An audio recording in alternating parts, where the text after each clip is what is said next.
Crimes passionnels, disparitions inquiétantes ou machinations diaboliques, percer les secrets des faits divers les plus marquants et plonger au cœur des affaires les plus étonnantes de l'histoire judiciaire. La découverte de la vérité ne tient parfois qu'à un fil. Bienvenue dans Chroniques criminelles. Dans cet épisode, l'affaire Aurélie Vaquier. Étranglée et enterrée sous une dalle de béton. C'est l'horrible sort réservé à Aurélie Vaquier, une jeune femme solaire et pétillante. Elle avait mystérieusement disparu en janvier 2021 après avoir laissé à son compagnon Samir un message énigmatique. Alors que lui est-il arrivé ? Au fil des investigations, l'enquête va révéler une vérité aussi terrible qu'inattendue. Le sarcophage de l'horreur, un nouveau podcast de Chroniques criminelles. Tout commence à Bédarieux, un village de 6000 habitants situé entre Béziers et Montpellier, dans l'arrière-pays héraultais. Entouré de forêts immenses, de vignes et de collines, c'est un petit havre de paix et un vrai paradis pour les randonneurs. En novembre 2020, c'est là que s'installe Aurélie Vaquier. Un bonheur pour cette jeune femme de 38 ans qui aime les grands espaces et partager son goût pour la nature sur les réseaux sociaux. Voilà, je vous montre un petit peu là où je suis. Mais c'est magnifique en fait. Regardez les petites fleurs comme elles sont belles. Ça sent super bon en plus. Bon, je sais que vous n'avez pas l'odeur, mais ça sent bon le thym, le romarin. C'est génial quoi. Aurélie Vaquier, c'est un joli brin de fille. Quand on la voit sur des images, elle a d'ailleurs des yeux, un regard assez intense. Voilà. Xavier Beneroso, journaliste spécialiste des faits divers. C'est une personne solaire. Elle est sympa, Aurélie Vaquier. Prenez soin de vous et profitez de la vie. Tout ça. C'est vraiment la personne la plus bisounours, la plus gentille, vraiment la plus... Mélanie, amie d'Aurélie. Pour elle, les gens méchants n'existaient pas. Aurélie, dès que vous la rencontrez une fois, vous voulez la revoir. Hein. C'est une super personne, quoi. Super... Sabrina, amie d'Aurélie. Avec un grand cœur, surtout. Donc c'est vrai que si on l'a rencontrée une fois, on l'avait pour la vie. Chaleureuse, attachante, Aurélie est aussi une jeune femme épanouie. En cette fin d'année 2020, elle vient d'emménager à Bédarieux avec son nouveau compagnon, Samir, un homme de 38 ans dont elle est tombée follement amoureuse 5 mois plus tôt. Elle m'a dit qu'elle avait rencontré quelqu'un qui s'appelait Samir, qui a été super heureuse, qu'elle avait rencontré une personne exceptionnelle, qui était super gentille avec elle, doux, attentionnée. Je la trouvais vraiment épanouie, heureuse, et j'étais super contente pour elle. Aurélie file le parfait amour. Et ce bonheur, elle n'hésite pas aussi à le partager sur les réseaux. Donc je suis désolée pour ceux dont la vie a été pourrie en 2020. Moi, elle a été merveilleuse, vraiment. Je suis hyper heureuse. C'est la dernière vidéo qu'Aurélie poste sur les réseaux sociaux. Nous sommes en janvier 2021. L'avenir s'annonce radieux, mais il va vite s'assombrir. « 23 février. Près de 2 mois après cette vidéo, Samir se présente à la gendarmerie de Bédarieux. Il vient signaler la disparition d'Aurélie. Il n'a plus de nouvelles d'elle depuis fin janvier. Samir raconte qu'il est parti chercher ses enfants qu'il a eus d'un premier mariage pour passer les vacances scolaires avec eux à Bédarieux. Et c'est là, en rentrant, qu'il a trouvé la maison vide. Sur le coup, il ne s'est pas inquiété, car Aurélie lui a laissé un message. Et il n'a eu comme seule explication qu'un mot qui lui a été transmis par la messagerie du Facebook de sa compagne, qui lui dit « Écoute, j'ai envie de me ressourcer, Le message d'Aurélie Vaquier est quelque part un peu anodin. Mathieu Montfort, avocat de la défense. Elle précise qu'elle part se ressourcer, en quelque sorte se mettre au vert. Cette décision peut paraître étonnante, mais pas pour Samir. Car il sait qu'Aurélie a besoin de s'évader régulièrement. Aurélie, voilà, c'est quelqu'un qui a un côté très électron libre, très indépendant. Guillaume Point, journaliste au Figaro. Ça peut lui arriver de partir quelques jours pour se mettre un petit peu au vert. Elle partait souvent dans la nature. Elle aimait se ressourcer dans la nature, tout ça. Elle aimait bien. Ça ne l'avait pas jusqu'alors inquiétée parce qu'elle était déjà partie, entre guillemets, se ressourcer. C'était pas quelque chose, pour lui, d'absolument extraordinaire. Selon Samir, cette envie d'ailleurs, ordinaire chez Aurélie, est devenue plus urgente encore, vu le contexte. Car depuis 2 mois, à Bédarieux, ils sont en pleine rénovation. Dans le local où ils ont emménagé, ils veulent ouvrir un restaurant. Un beau projet, mais visiblement pour Aurélie, ces journées sans fin, plongées dans les travaux, c'est beaucoup de pression. On est dans une situation où ce jeune couple vient de prendre un appartement pour y faire des travaux. Les travaux génèrent des tensions, il y a des hauts, il y a des bas. Il a besoin peut-être de prendre un petit peu de recul par rapport aux travaux et de se mettre au vert. Elle était épuisée par les travaux. Il le dit, Samir. Elle était au bout du rouleau. Et là, voilà. Et dans ce fameux message qu'elle laisse, elle dit j'en peux plus. Aurélie a sûrement voulu profiter des vacances scolaires pour prendre le large et se reposer quelques jours. C'est ce que Samir explique aux gendarmes. Dans son dernier message, en effet, elle lui souhaite de bien profiter de ses enfants. Et c'est donc ce qu'il a fait, sans s'affoler. Du moins, dans un premier temps. Les vacances sont passées, effectivement, c'est au bout de 3 semaines qu'il s'est dit, bon, là, ça commence à faire beaucoup. Yannick Philippona, journaliste à Midi Libre. Aucune nouvelle, j'ai passé des coups de fil, elle ne répond pas, elle n'envoie aucun message. Ça a commencé, d'après ses dires à ce moment-là, à vraiment l'inquiéter. Une si longue escapade, ça ne lui ressemble pas. Jamais Aurélie n'est partie si longtemps sans dire un mot. Samir ne comprend pas. Les gendarmes prennent tout de suite l'affaire au sérieux. Ils décident de convoquer les proches d'Aurélie. Et au fur et à mesure de leurs auditions, sa disparition leur paraît de plus en plus inquiétante. Si effectivement elle avait l'habitude du jour au lendemain de pouvoir partir, aller se promener, pas donner de nouvelles quelques jours, elle était en revanche très présente sur les réseaux sociaux. Et coucou, j'espère que vous allez bien. Et coucou. Et coucou. Prends soin de toi et je te remercie d'avoir écouté cette vidéo. À bientôt. Aurélie, elle pouvait ne pas trop parler, mais tous les 2 jours, il y avait quelque chose qui était diffusé sur les réseaux. Je commence à prendre plaisir finalement à faire ces petites vidéos dans la nature. Donc, quand moi, Aurélie a disparu, on a regardé sur son mur Facebook, il n'y avait rien. Tout d'un coup, boum, il n'y a plus rien. Plus de son, plus d'image. Je vous embrasse profondément. Prenez soin de vous. À bientôt. Depuis 3 semaines, Aurélie n'a plus donné signe de vie sur les réseaux sociaux. Et ce qui intrigue aussi ses proches, c'est qu'elle est partie sans son chat. Le chat, qui s'appelle Latika. Pour Aurélie Vaquier, c'est son bébé. Elle est où?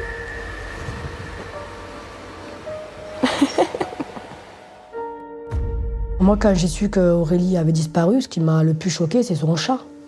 Elle aurait jamais laissé son chat et sa voiture. Sa voiture, c'était... Je me rappelle, à chaque fois, elle venait me chercher, mais Sabrina, viens, on prend ma voiture, on part. Elle adorait sa voiture. C'est sa voiture, c'est sa voiture, quoi. Et son chat, c'était sa fille. Je la connais, c'est ma copine depuis l'enfance. Je sais très bien qu'elle serait pas partie... Voilà, c'est pas possible. Mais plus étrange encore pour les gendarmes, à l'issue de ces premières auditions, c'est cette information donnée par Samir. Aurélie n'a pas pris sa carte bleue. Une femme partie sans sa voiture, sans moyen de paiement et surtout sans donner de nouvelles depuis 3 semaines, les gendarmes décident d'ouvrir une enquête pour disparition inquiétante. Dans la foulée, ils lancent un avis de recherche sur les réseaux sociaux, dans l'espoir qu'un témoignage leur fournira peut-être une piste. De leur côté, ses proches, très inquiets, prennent les choses en main.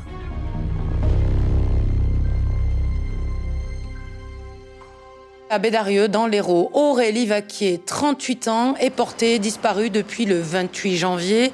Ses proches organisent des recherches ce week-end et se mobilisent sur les réseaux sociaux. Sa famille et ses amis sont convaincus qu'il lui est arrivé quelque chose. Ils décident de ratisser les environs en quête du moindre indice. Sous la houlette de Jérémy, le frère d'Aurélie. J'essaie de mobiliser un maximum de gens. Je crée des plans, parce que je ne connais pas du tout là-bas la région, je ne sais pas du tout. Jérémy, frère d'Aurélie. Donc ouais, ça nous prend énormément de temps à faire ça, mais voilà, c'est ma sœur, donc je ferai tout pour elle. Le frère, Jérémy en tête, va organiser des battues. Mais ils ne font pas que ça. Ils placardent la tête d'Aurélie Vaquier partout. Je me suis dit, mais qu'est-ce qu'il a bien pu lui arriver? C'est pas possible, Aurélie, elle n'a pas d'histoire. C'est pas quelqu'un qui l'a kidnappé, c'est pas possible. Alors qu'ils battent la campagne dans ce décor sauvage qui entoure Bédarieux, tout le monde craint le pire. Il y a 1000 scénarios qui nous passent par la tête. Je me dis, elle a pu glisser, elle était amoureuse de la nature. Et si il lui est arrivé un accident, on se casse une jambe, on ne peut pas bouger.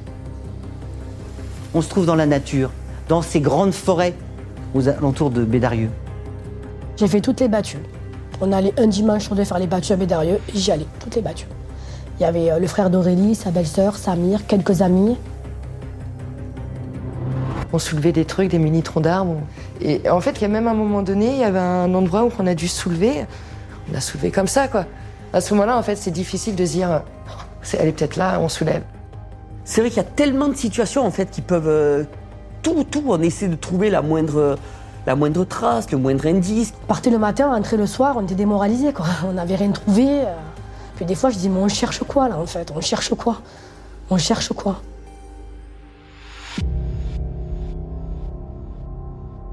Dorian, l'un des demi-frères d'Aurélie, est lui aussi très investi dans les battues. Il se souvient de ces moments difficiles. Moi, je faisais les alentours avec un autre groupe. Je suis parti avec mon père, même dans des lieux qui n'ont rien à voir. On essayait de suivre n'importe quelle piste. Dorian, frère d'Aurélie.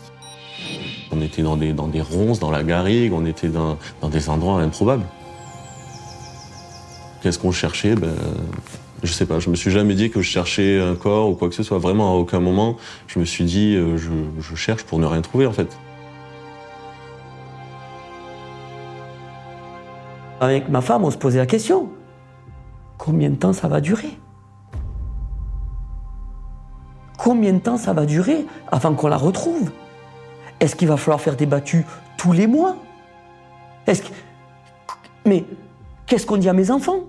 Moi, mes enfants ne sont même pas au courant. On a toujours l'espoir, en fait. Je ne pouvais pas admettre qu'elle fasse plus partie de ce monde. Pour moi, c'était pas envisageable, en fait. Malgré leurs battues incessantes, Aurélie reste introuvable. De leur côté, les gendarmes ne sont pas plus avancés. L'avis de recherche qu'ils ont lancé n'a rien donné. Dans le flou, sans aucune piste, ils se penchent sur la vie de cette jeune femme. C'est peut-être là que réside la clé de cette disparition.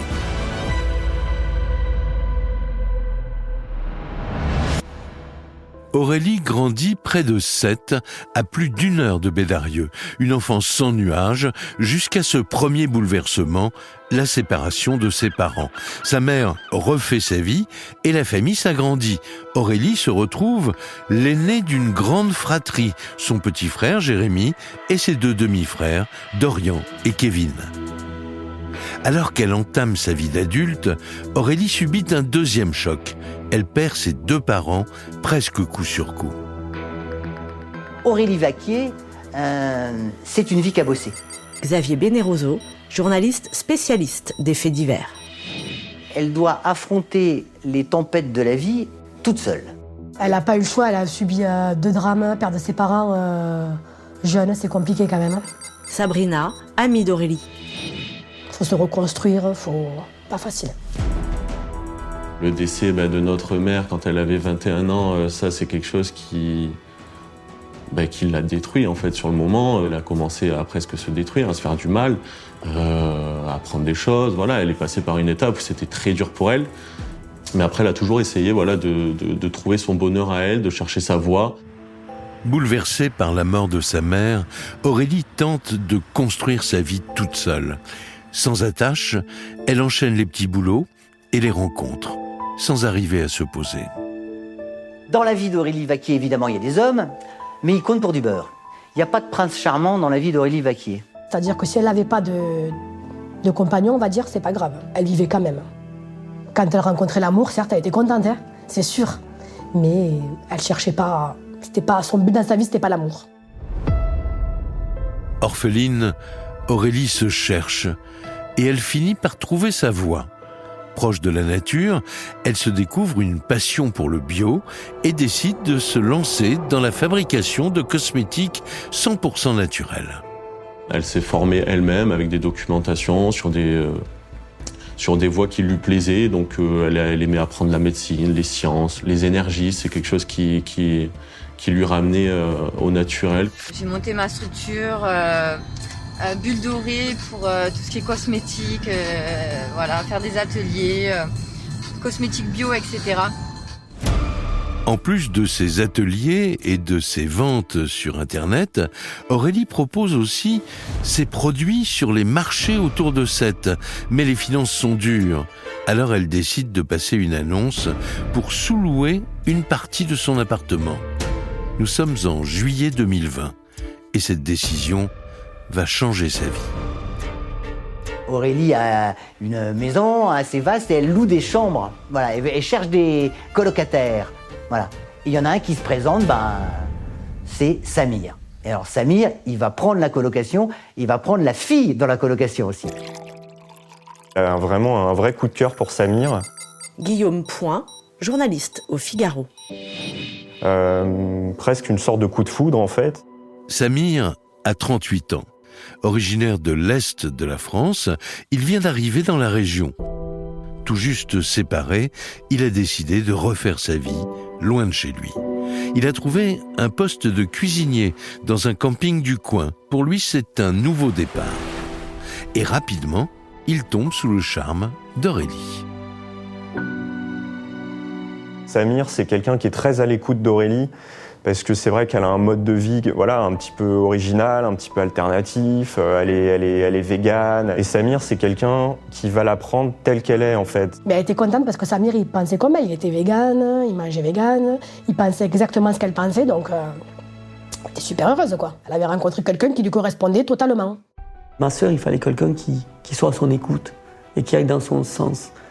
Quelqu'un qui fait des efforts, ne serait-ce que pour se mettre végane, entre guillemets. C'est déjà énorme pour elle. Et moi, quand je vois une Aurélie qui fait qu'un avec quelqu'un, qui est enfin... Mélanie, amie d'Aurélie. Pour moi, je me dis, c'est bon, c'est un mec qui est bien. Pour la première fois de sa vie, Aurélie semble vraiment amoureuse et prête à s'engager. 5 mois après sa rencontre avec Samir, elle décide de s'installer avec lui à Bédarieux, à plus d'1 heure de Sète, où elle a toujours vécu. Une révolution pour cette célibataire endurcie. Ils ont un projet commun qui est en fait de s'installer dans une ancienne galerie d'art à Bédarieux. Et leur objectif en fait c'est d'aménager un local commercial justement pour qu'Aurélie puisse vendre ses produits naturels. Et ce qu'il y a aussi sur la table à ce moment-là, c'est un projet de restaurant vegan. C'était un énorme projet, un restaurant. Quand je suis rentrée à l'intérieur, c'était super grand, c'était un joli projet.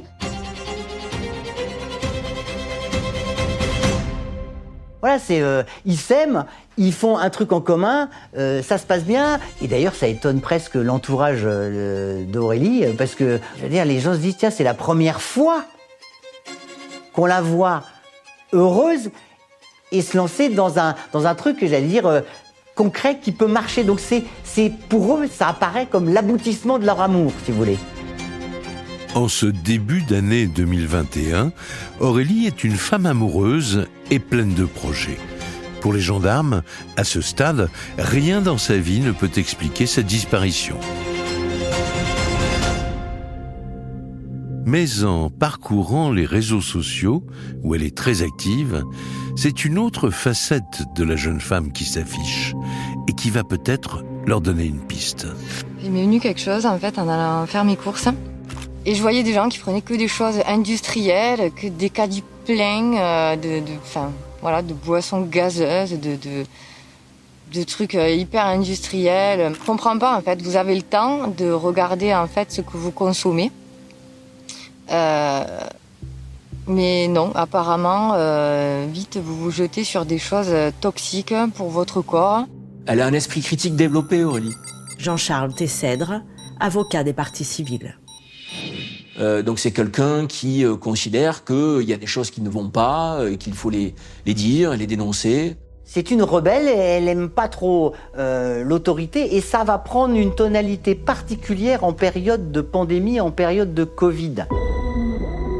Au printemps 2020, le monde entier est frappé par la pandémie de coronavirus. Après un premier confinement, la France impose le couvre-feu, puis lance une vaste campagne de vaccination. Une période que vit très mal Aurélie, car elle fait partie de ces anti-vax qui doutent de l'existence du virus et sont séduits par les théories complotistes qui circulent alors. Comment savoir si c'est vrai, si c'est faux, etc. Pour ça, déjà, il faut détoxifier son corps un maximum. Se dire que finalement, tout ce qu'on nous a appris est faux. Elle a des convictions vraiment très tranchées sur le plan idéologique, on va dire. C'est plutôt quelqu'un qui a un mode de vie un petit peu alternatif, qui ne croit pas dans tout ce qui est vaccin, etc. C'est vraiment mon coup de gueule sur du fait que ça s'empoisonne tous les jours, ça bouffe de la merde et ça a peur d'un pseudo-virus, quoi. Elle est un peu dans cette ambiance, non pas totalement complotiste, mais avec beaucoup de réserves sur... Yannick Philippona, journaliste à Midi Libre. Il y a beaucoup de colère sur la société telle qu'elle le vit. Elle en veut aussi beaucoup à tout ce qui est la 5G et les problématiques que cela pose.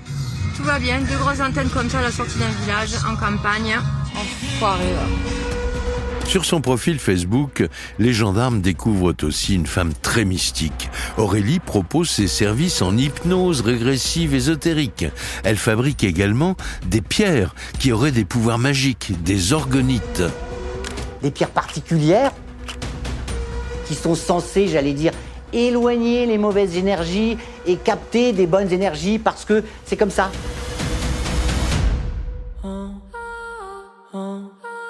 Elle croit aussi, de manière ésotérique, à des tas de choses où il y a un monde naturel qui est différent de celui que tout à chacun peut avoir. Elle y met du sens, elle y met de la spiritualité. Donc, effectivement, c'est une marginale au sens où elle ne vit pas comme vous et moi. C'est une anticonformiste, voilà.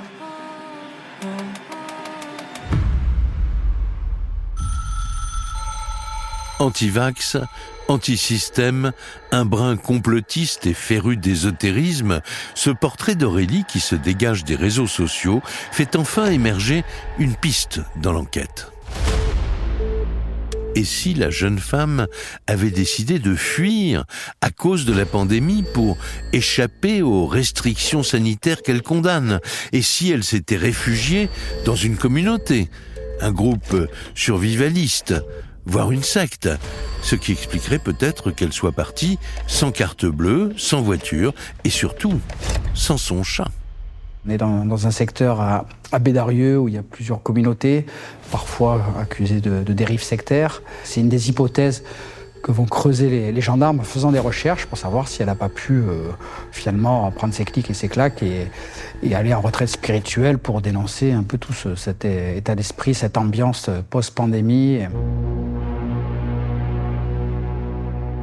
Les gendarmes vont aller vérifier dans toutes les communautés autour de Bédarieux pour savoir si elle n'a pas choisi de quitter le monde civilisé pour une nouvelle expérience de vie. Les recherches ont été faites sur les temples bouddhistes. Félix Allary, avocat des parties civiles. Sur les maisons de méditation. Il y a eu des enquêtes qui ont été faites par les gendarmes, également par la famille, par les amis, qui ont fait des recherches un peu pour prendre des contacts comme ça. J'ai espéré quand même qu'on la retrouve quelque part dans un temple ou quelque chose, j'ai espéré. Mais les recherches ne donnent rien. Aurélie reste introuvable. Et pour sa famille, sa disparition semble de plus en plus inexplicable. Si elle avait voulu partir, dans tous les cas, elle nous aurait prévenus, que ce soit dans un groupe ou autre, elle nous aurait dans tous les cas prévenus. Dorian, frère d'Aurélie. Puis non, c'est pas son style, même si des fois elle peut avoir des idées contre le système actuel ou autre. Non, dans tous les cas, elle a toujours été dans la communication et on aurait été au courant. Peu importe sa décision, on aurait été au courant. Voilà plus d'un mois qu'Aurélie a disparu. Pas de traces d'un accident, pas de départ volontaire dans une retraite spirituelle, ni de changement de vie. Les gendarmes sont maintenant convaincus que quelque chose de grave lui est arrivé. Ils décident d'ouvrir une information judiciaire pour enlèvement et séquestration. L'enquête est confiée à la section de recherche de Montpellier et 10 gendarmes sont détachés à temps plein sur l'affaire. Une affaire maintenant prise très au sérieux, car d'autres femmes sont recherchées dans la région, dont une certaine Delphine Jubilard, disparue plus d'un mois avant Aurélie. On est dans un contexte de disparition de plusieurs personnes. La plus célèbre, c'est Delphine Jubilard, à quelques dizaines de kilomètres de là. On n'a plus donné signe de vie non plus. On était dans même des hypothèses d'un tueur en série qui pouvait sévir. Les gendarmes de Montpellier reprennent tout le dossier en main. Selon les premiers éléments de l'enquête, le dernier signe de vie d'Aurélie, c'est ce fameux message envoyé à Samir le 28 janvier. Mais ce qui les intrigue, c'est son téléphone, car il est complètement inactif dès le 25 janvier. Le 25 janvier, à 14h, Aurélie envoie le message à une de ses meilleures amies pour lui dire qu'elle part chez un pote. Jusqu'au 25, il y a toujours une activité, on se rend compte qu'à partir de là, on ne voit plus rien. Donc il y a un trou noir entre le 25 et le 28. Le 25 janvier, Aurélie a une conversation avec sa copine. Le 28 janvier, elle envoie ce fameux message à Samir pour le prévenir qu'elle part se reposer quelques jours. Entre les deux, rien. Silence complet. Elle disparaît des radars. 3 jours sans aucun contact. Ça ne lui ressemble pas. De son côté, Jérémy continue à mener sa propre enquête. Et il va trouver lui aussi quelque chose qui ne ressemble pas à Aurélie. Le message du 28 janvier lui-même. Il en connaît le contenu, mais il voudrait le voir de ses propres yeux. Il décide alors de se rendre au domicile de sa sœur et il fait une découverte capitale. Et Jérémy, qui va faire cette perquisition, entre guillemets, Xavier Bénéroso, journaliste spécialiste des faits divers, va tomber sur un élément troublant, mais plus que troublant. C'est un carnet noir. Ce carnet noir se retrouve en fait dans un meuble, posé entre plusieurs papiers, et effectivement on commence à le feuilleter, et là on voit qu'il y a des codes. Jérémy, frère d'Aurélie. Donc on prend ce carnet, on arrive à la maison, et là, je vais sur le PC, Facebook, hop, et je tape les codes d'Aurélie. Et là, on voit le fameux message de Messenger. Ce dernier message, envoyé à Samir le 28 janvier. Et là, tout de suite, quelque chose l'interpelle. Il y a plein de fautes d'orthographe.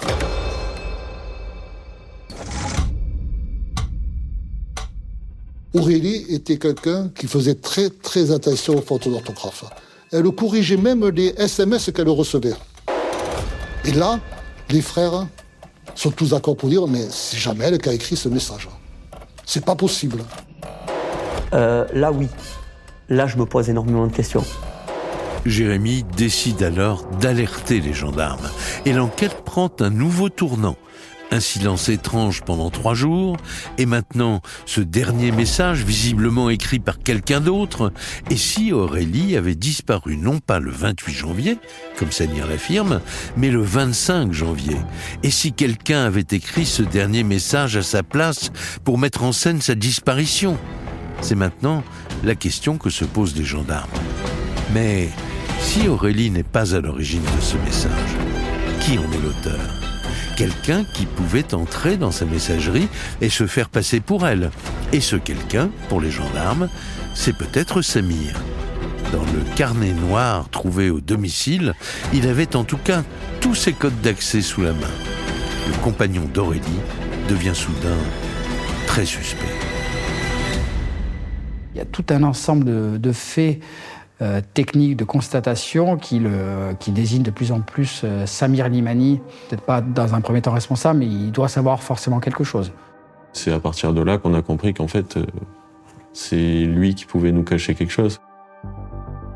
Samir est désormais dans la ligne de mire des enquêteurs. De son côté, la famille poursuit ses recherches. Chaque dimanche, elle organise des battues à Bédarieux pour tenter de trouver Aurélie.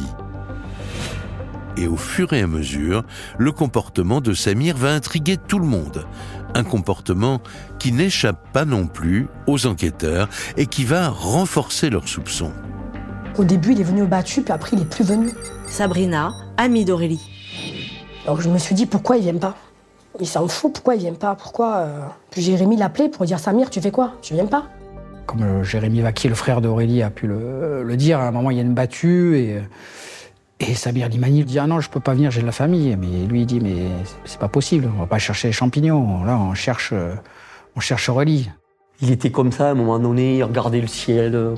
Il savait pas ce qu'il faisait là, en fait. C'était vraiment... non. Et là, moi, ça me montait. Et là, je le chope. Je chope et je lui dis bon, qu'est-ce qui s'est passé réellement? Vous êtes disputé? Tu l'as poussée? Elle est tombée? Qu'est-ce qui s'est passé? Dis-moi. Il y a eu quelque chose? Non, je sais pas. Et là, je le brutalise un peu, je le chope à l'épaule. Je fais oh, mais réveille-toi. Et à un moment donné, il faut que tu me dises clairement les choses. Ouais, mais je sais pas, comme je t'ai dit, moi je suis parti chez ma sœur et je sais pas, moi elle était encore là quand je... Mais je fais, mais tu sais rien, mais t'as quoi dans ton crâne? T'as rien? T'as pas de cerveau? T'as quoi? L'attitude de Samir étonne tout le monde. Lui qui paraissait si amoureux d'Aurélie, il ne semble pas vraiment concerné par sa disparition. Alors qui se cache derrière ce personnage énigmatique? C'est ce que veulent maintenant savoir les enquêteurs. Et ce qu'ils découvrent va lever le voile sur la véritable personnalité de Samir. Sur une vidéo qu'il a postée sur les réseaux sociaux, il s'affiche en rébellion contre les mesures imposées par le couvre-feu. Accompagné d'Aurélie, il est visiblement très fier de lui. Bonjour monsieur l'agent, donc on vient de payer, on est passé la caisse? Il bloque une caisse d'un supermarché sous prétexte qu'on lui avait pas vendu l'alcool, qu'il fallait passer à 18h, tout ça. Là, il nargue l'autorité. Donc moi, ma bière...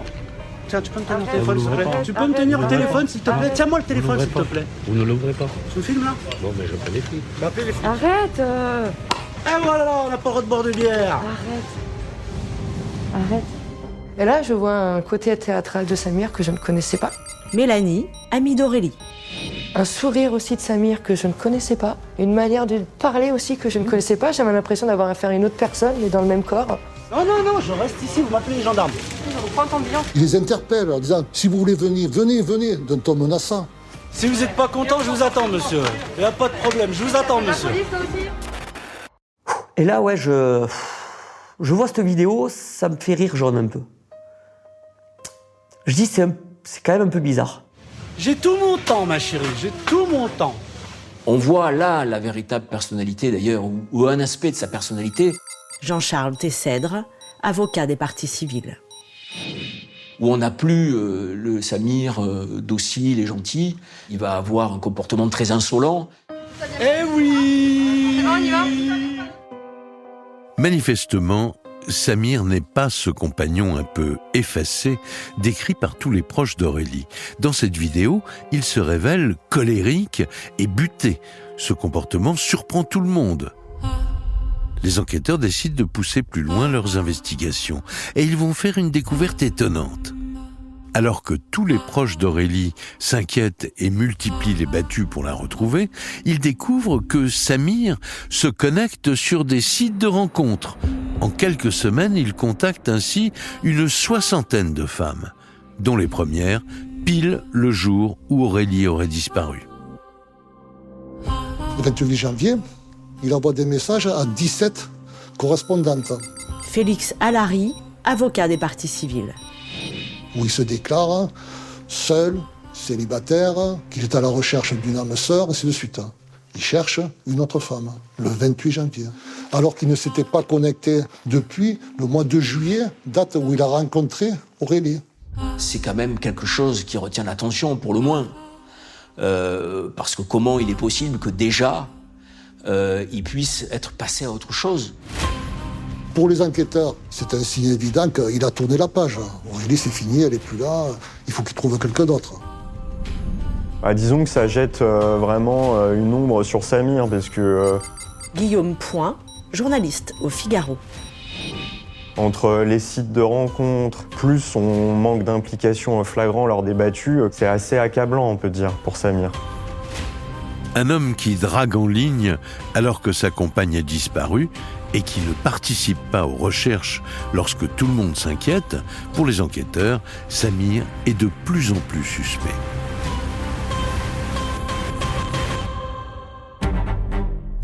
Dans leur tête, un scénario commence à se dessiner.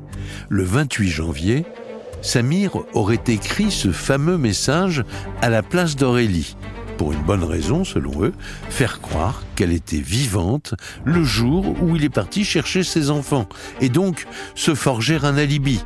En réalité, Aurélie serait morte avant le 28 janvier, lorsque Samir était encore là. Les enquêteurs pensent maintenant tenir leur coupable, mais encore faut-il trouver le corps d'Aurélie. Le 7 avril 2021, 2 mois après sa disparition, les gendarmes débarquent en force au domicile du couple. 7 avril, grosse armada, opération, j'allais dire presque de la dernière chance, parce qu'on a des suspicions contre Samir. Ça suffit pas. Où est Aurélie Vaquier? Ils partent tous, ils déboulent tous le 7 avril au matin. Yannick Philippona, journaliste à Midi Libre. Il faut savoir que là, il dispose d'un géoradar qui permet de sonder sous le sol, mais aussi de chiens spécialisés dans la recherche de restes humains. Mais dans cet immense local de 300 mètres carrés, les chiens ont beau fureter partout, ils ne marquent nulle part. Du sol au plafond, le géoradar non plus ne détecte rien. Alors que les enquêteurs s'apprêtent à quitter les lieux, une petite estrade, enfouie sous des cartons, attire soudain leur attention. Il y a cette estrade qui intrigue les enquêteurs. Il y a des affaires dessus. C'est l'un des gendarmes qui justement a le géoradar, qui dit à ses collègues « mais ça, vous avez regardé ?» Ah ben non, on peut essayer de regarder. Et puis là, il y a un espace creux, sous l'estrade. Donc on va enlever la moquette. Xavier Beneroso, journaliste spécialiste des faits divers. On va enlever les planches de bois et on va s'apercevoir qu'effectivement, il y a une dalle de 2 mètres sur 1 mètre, une dalle en béton. Ils vont percer des puits d'odeur, ce qu'ils appellent, avec une perceuse qui permet éventuellement, si quelque chose s'en réchappe, ça peut permettre aux chiens spécialisés de réagir, et c'est ce qui se passe. Ils percent 4 puits d'odeur. Là, les chiens vont devenir comme fous. C'est-à-dire que là, les chiens vont marquer, indiquant qu'il y a la présence d'un corps. Ils vont tomber sur une bâche et dans la bâche, ils voient une main qui s'échappe et très rapidement, il y a le tatouage avec le nom du chat de la victime, Latika, qui est retrouvé, qui permet très vite de ne plus avoir aucun doute, c'est bien le corps d'Aurélie Vaquier.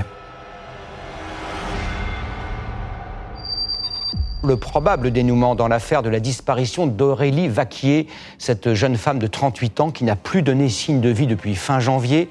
Un corps qui pourrait être le sien a été retrouvé sous une dalle de béton à son domicile. Sur place, la scène de crime glace les enquêteurs. L'horreur de la découverte du corps enterré dans un sarcophage de béton a saisi un peu tout le monde d'effroi. C'est pas uniquement un cadavre qui est retrouvé, il est retrouvé dans des conditions vraiment sordides, sous une dalle de béton, enveloppé dans une bâche. Aurélie Vaquier porte encore ses chaussons, sa chemise de nuit. Enfin, on est vraiment dans l'horreur absolue, quoi. C'est atroce, quoi. Et j'apprends qu'en effet, un corps a été retrouvé enterré chez elle à Bédarieux. J'abandonne mon job, je prends ma voiture, je prends une amie à moi et je fonce là-bas. Et là, en fait, c'est l'effondrement parce qu'on se dit, c'est vraiment vrai, c'est vraiment son corps là qui est là, c'est vraiment elle qui est plus là.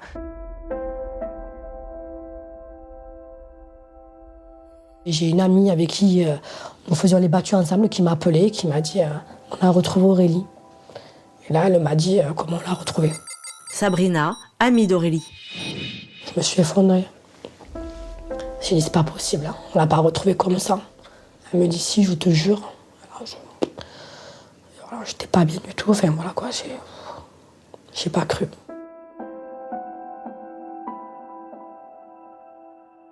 Là, oui, oui, il y a tout qui se chamboule. C'est que c'est là où on commence à prendre conscience que... Jérémy, frère d'Aurélie. Que j'ai perdu ma sœur. Et que je la reverrai plus jamais. Alors déjà, c'était très dur avec ma mère. Mais ma sœur, quoi. Même pas 40 ans. Donc, 40 ans, c'est quoi? C'est quoi 40 ans? C'est...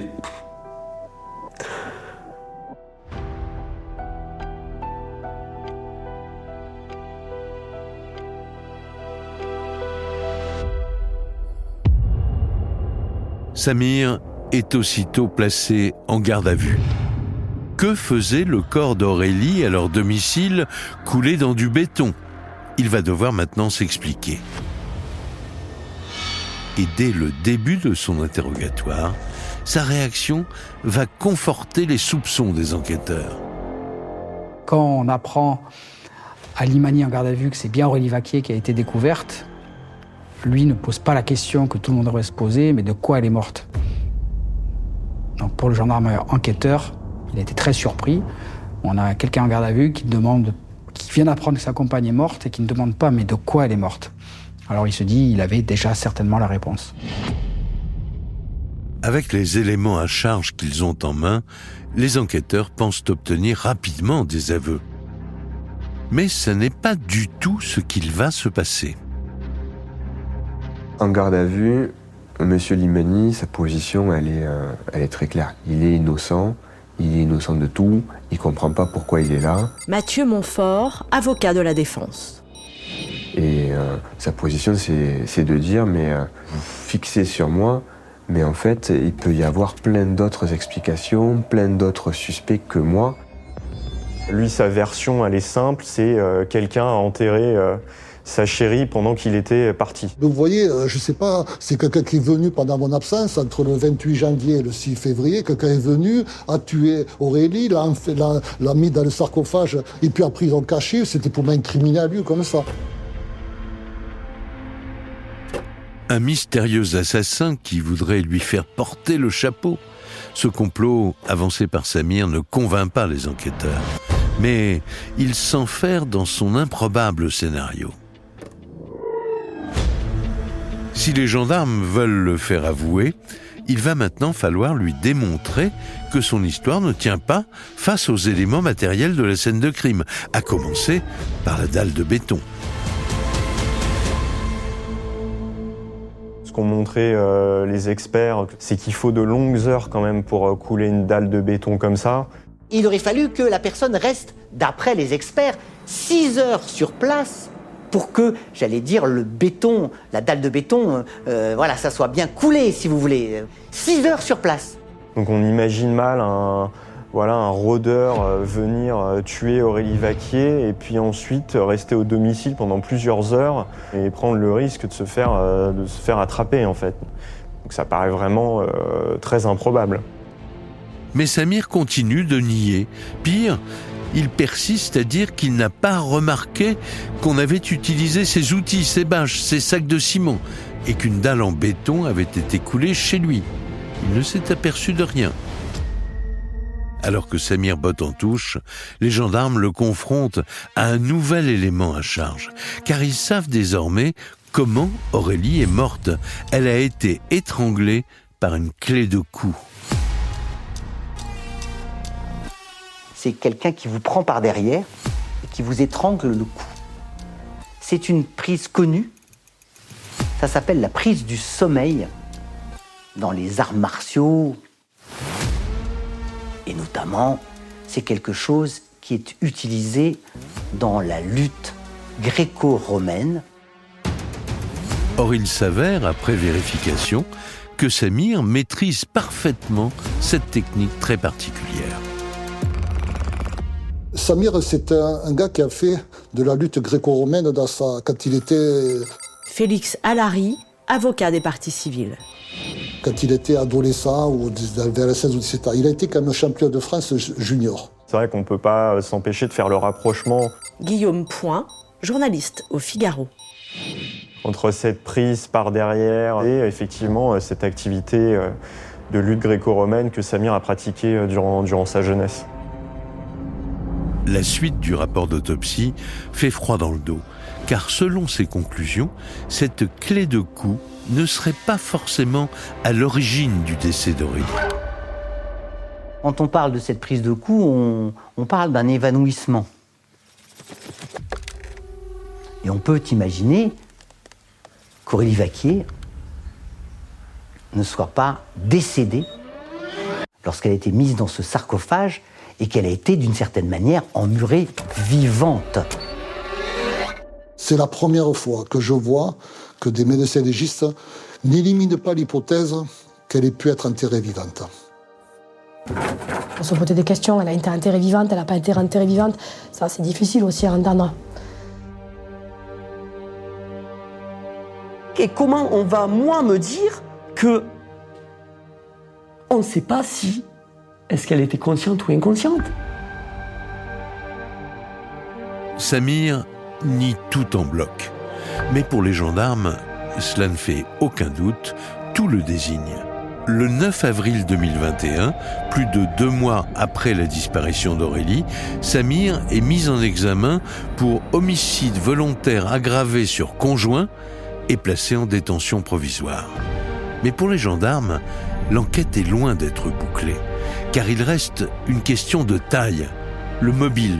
Pourquoi Samir aurait-il voulu faire disparaître Aurélie ?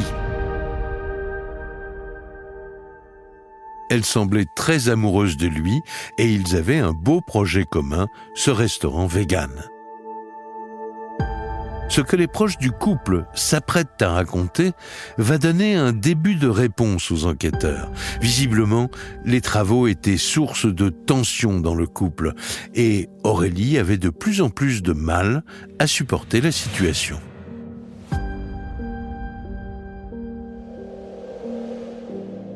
Elle appelle ma femme et lui dit « Est-ce qu'on peut se voir ?» et tout. Et là, elle tombe en pleurs dans les bras, ma femme. Je sais plus, je dis « Je suis à bout. J'arrive pas à avoir d'évolution sur les travaux, ça avance pas, il y a de la fumée partout. On se prend la tête avec Samir. » Elle dit « Je me sens bloqué. » Elle dit « Je sais plus quoi faire. Je suis dans une impasse, je me retrouve là-bas, je suis loin de tout le monde. Les enquêteurs vont découvrir que les disputes sont incessantes. Une grande partie de ces disputes est liée à l'avancement des travaux. Il y a un bazar pas possible, il y a de la poussière. Aurélie, qui est plutôt quelqu'un avec un fort caractère, commence à s'impatienter. Elle était super enthousiaste au début et puis après elle a vu qu'en fait c'était pas possible quoi. Et que ce rêve s'est transformé en cauchemar effectivement. Ce mois de janvier 2021, le couple semble au bord du gouffre et Aurélie à bout de nerfs. Avait-elle l'intention de tout plaquer ? C'est ce que supposent les enquêteurs, car ils font une découverte qui en dit long. Peu avant sa disparition, Aurélie parcourait les annonces immobilières à la recherche d'un appartement. Et si Samir avait tué Aurélie pour l'empêcher de le quitter ? Pour les gendarmes, le mobile est crédible. Mais ce père de famille, a priori sans histoire, serait-il capable du pire ? Dans son casier judiciaire, aucune trace de violence conjugale. Les enquêteurs s'interrogent et un témoignage va en partie les éclairer, celui d'un homme qui prétend avoir été agressé par Samir sans pour autant avoir porté plainte. Il y a eu la déposition très forte du... Yannick Philippona, journaliste à Midi Libre. De cet intermittent du spectacle qui fait un spectacle transformiste dans le camping où travaillait Limani et qui vient rapporter avoir été abusé sexuellement. Il explique que Samir va lui imposer des violences sexuelles, en l'occurrence une fellation forcée. Et ce qu'explique cet homme, c'est qu'en fait, il a vu Samir littéralement se transformer. Quand il est frustré, Samir serait donc capable d'être violent. C'est du moins ce que pourrait laisser supposer ce témoignage. Après des mois d'enquête, les gendarmes ont maintenant une idée assez précise de ce qui a pu se passer à Bédarieux en cette fin janvier 2021. Dans ce local en travaux, ce serait devenu l'enfer entre Samir et Aurélie, et la jeune femme aurait décidé de le quitter. On voit qu'il y a peut-être là un mobile qui se dessine. Xavier Bénéroso, journaliste spécialiste des faits divers. Voyant celle qui l'épaule, à la fois celle qui l'aime, mais c'est son associé aussi, qui le quitte dans ce projet, et voyant d'une certaine manière sa vie s'effondrer, et pour lui, c'est impossible à vivre, donc il faut l'éliminer. Samir n'aurait pas supporté qu'Aurélie abandonne tout, leur couple et leur future entreprise. Sans elle, tout s'écroulait pour ce père divorcé et sans emploi qui rêvait de reconstruire sa vie. Samir aurait donc étranglé Aurélie, puis il aurait dissimulé son corps à leur domicile.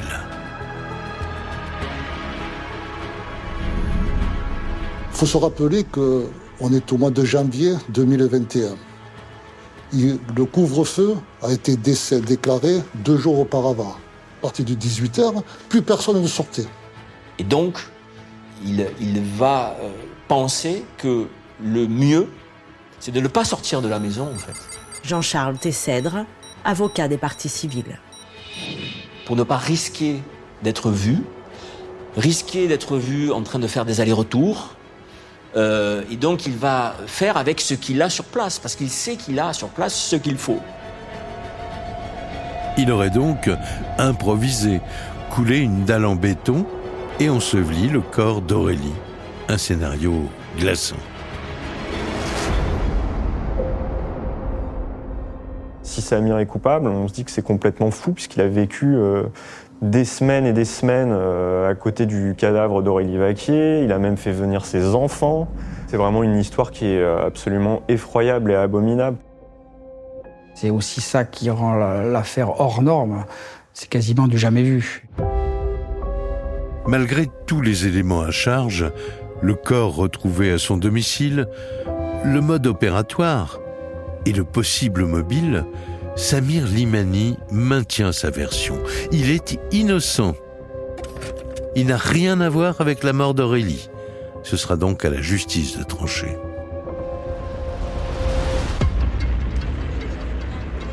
Son procès s'ouvre le 9 janvier 2024 et toute la famille d'Aurélie se tient au premier rang dans l'espoir de connaître enfin la vérité. J'attendais de savoir vraiment comment ça s'était passé et pourquoi. Au final, la relation, elle n'était pas spécialement longue. Dorian, frère d'Aurélie. Quand on se plaît pas avec quelqu'un, des femmes, il y en a énormément sur Terre, rien n'empêche de changer, de bouger. Donc, qu'est-ce qui a fait vraiment qu'il y a eu cet acte au final? Qu'est-ce qui s'est passé? C'était ça ma question. Est-ce que je vais avoir des réponses à mes questions? Tous les yeux sont donc braqués sur Samir. Mais à l'heure de prendre la parole, non seulement il continue à nier, mais il se révolte. Il s'est énervé à plusieurs reprises en hurlant sur le fait que c'était pas lui et qu'on voulait lui faire endosser cet horrible assassinat. Nous, on est en train de faire un deuil. Sa famille, ses amis, c'est compliqué quand même. On fait un deuil. Sabrina, amie d'Aurélie. Mais la personne concernée nie toujours. Faut arrêter, quoi. Je m'attendais à ce qu'ils disent quelque chose, au moins. Jérémy, frère d'Aurélie. Voilà, peut-être qu'il avoue. Je me suis dit, il y aura une pression qui va faire que... Mais non. Mais non. Samir se dit innocent. La défense, elle, pointe les zones d'ombre laissées par l'enquête. Côté défense, on se raccroche un peu aux rares éléments du dossier. Il y a le fait que on ne comprend pas pourquoi Samir Limani l'aurait tué. C'était pas un coup de sang. Pourquoi il aurait éliminé Aurélie? Il dit « J'en sais rien, il n'y en a pas de mobile. Il n'y a aucun intérêt à commettre quelque acte de violence sur Aurélie Vaquier. » Mathieu Montfort, avocat de la défense. On a déjà quelque part le coupable idéal. Surtout, on n'a personne d'autre sous la main que Samir. Mais la somme des charges ne fait pas des preuves. Et dans ce dossier, les charges constituent des raccourcis vers ce qu'on voudrait être des preuves. La défense plaide donc l'acquittement. Mais après 3 heures de délibération, le jury rend son verdict le 17 janvier 2024. Samir Limani est condamné à 30 ans de prison pour meurtre sur conjoint. À l'annonce du verdict, il est foudroyé par la décision. Il va exploser parce qu'il va clamer d'autant plus fort son innocence. Il n'est pas abattu, il est en mélange de colère et de désarroi une nouvelle fois, comme si tout ce qu'on avait pu dire, expliquer, justifier et argumenter était balayé d'un revers de main, parce que finalement ça peut être que lui. Et le ça peut être que lui est absolument insupportable, tant pour lui que pour moi. Pour les proches d'Aurélie, ce verdict qui clôt un procès sans réponse les laisse amers. Est-ce que vous pensez que la sentence est correcte? Mais quoi, la sentence est correcte? J'ai appris quoi de plus, moi, dans ce procès? Est-ce que j'ai appris le pourquoi du comment? C'est des questions qui me hantera toute ma vie. Quand est-ce qu'il y a une date sur ma sœur? Quand est-ce? Qu'est-ce qui s'est passé? Personne va me le dire. Personne. Qui il est, lui, pour ôter la vie à quelqu'un? Une fille de 38 ans, quoi, qui avait toute la vie devant elle. En tout cas, aujourd'hui, elle n'est plus là et lui, il est là. Voilà. J'entendais juste une justice et la justice a été là, mais Aurélie, elle n'est plus là. Mélanie, amie d'Aurélie. Donc c'est surtout ce deuil-là, parce que moi, quand le procès s'est terminé, j'ai eu l'impression de perdre Aurélie une deuxième fois. C'est clairement ça que ça m'a fait, perdre Aurélie une deuxième fois. Voilà. Les frères d'Aurélie, eux, tentent de continuer leur vie sans elle, avec en mémoire l'image d'une jeune femme aimante et solaire. Elle était très tactile, ma sœur. On ne pouvait pas se voir sans se faire un câlin. C'est quelque chose où ma sœur, quand elle nous prenait dans les bras, il y avait quelque chose de fort. Et ça, c'est ça qui va beaucoup, beaucoup me manquer. Il y a une phrase qu'elle disait tout le temps, c'était « la haine attire la haine et l'amour attire l'amour ». Donc je vais essayer de rester dans cette démarche d'essayer d'attirer de l'amour, essayer d'en donner et ne pas me renfermer dans une colère, dans des regrets ou dans une optique de vengeance ou de haine ou quoi que ce soit qui puisse altérer mon bonheur à moi personnel, puisque c'est ce qu'elle aurait voulu. Samir Limani a fait appel de sa condamnation. Il reste donc présumé innocent.